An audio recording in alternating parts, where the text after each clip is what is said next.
Are you someone who skips lunch because you're busy and you quietly feel proud of yourself for getting through the day on coffee?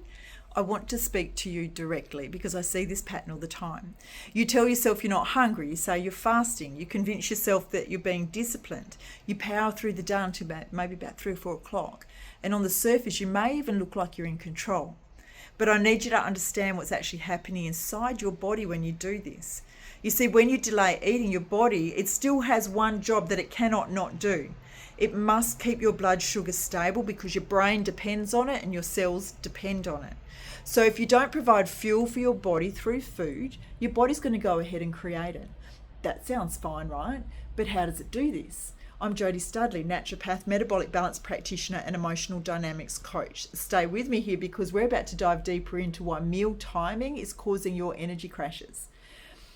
So, how does your body go about creating energy with no fuel? It does it by raising cortisol. Cortisol mobilizes stored glucose so that you can keep functioning. And in the short term, this feels fine. Sometimes it feels sharp and focused, and that is why it can become addictive. But when this becomes your daily rhythm, your body starts to live in a compensation mode. Cortisol stays higher than it should. Blood sugar becomes more reactive, and insulin has to work harder. And that is where things begin to unravel for you. Because if you're like my smart professional clients, you may not realize this either. Energy does not come from more motivation. It doesn't come from coffee. It doesn't come from pushing yourself harder. If you understand the human body, you'll know that energy is produced inside the cell in the mitochondria, those tiny little structures inside your cell. They're responsible for producing what we call ATP, which is the actual energy currency of the body. Now, every thought you think, every step you take, every hormone your body produces, it depends on this mitochondrial efficiency. And mitochondria, they don't thrive in chaos. When cortisol is repeatedly elevated and blood sugar starts swinging up and down, then inflammation increases. It may not be dramatic, it may not show up as pain, but it's there at this chronic low level, and inflammation directly interferes with this mitochondrial efficiency.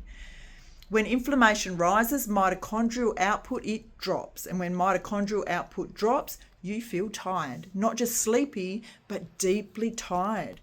Wired but flat. Alert but exhausted. And when we layer in what's happening here with your gut, like when you run on coffee instead of proper food, your digestive system doesn't function the way that it should because your stomach acid production, it changes. Your bile flow changes. Your gut bacteria responds to that lack of fiber and lack of structured meals. May not be a good response. Over time, this can alter your microbiome, and when your microbiome shifts due to an inflammatory reaction, then this increases what we know as gut permeability. If the gut lining becomes even slightly more permeable, then those inflammatory molecules, they enter the bloodstream more easily. And that drives more systemic inflammation. And what does inflammation do? It further suppresses your energy production. So now we have a loop. You skip meals, cortisol rises, blood sugar wobbles, inflammation increases, mitochondrial struggle, and your energy drops. You feel exhausted at 3 o'clock. So what do? You reach for more caffeine, you delay food again, you tell yourself that you'll eat properly tomorrow, and the cycle repeats. Then by the evening, this is when hunger hits hard and those cravings, they feel overwhelming. You wonder why you can't control yourself, so you blame your willpower. But what you're experiencing, it's not weakness, it's your body trying to stabilise your biochemistry. So when your body's been in this protection mode all day, when your body senses uncertainty around food times, it actually becomes conservative. So it slows the energy output and it stores fat more easily. It resists letting go of fat because it doesn't trust that food will arrive consistently. It's not a broken metabolism, it is an intelligent survival response of your body. And this is why so many women tell me their energy is unpredictable and their weight is stubborn. It's not just about menopause, it's not just about hormones, it's not just about aging. It is metabolic signaling, and this is exactly why metabolic balance works so beautifully for my clients. But let me be clear here. I'm not saying you need to graze all day, and I'm not against fasting when it's appropriate for the individual person.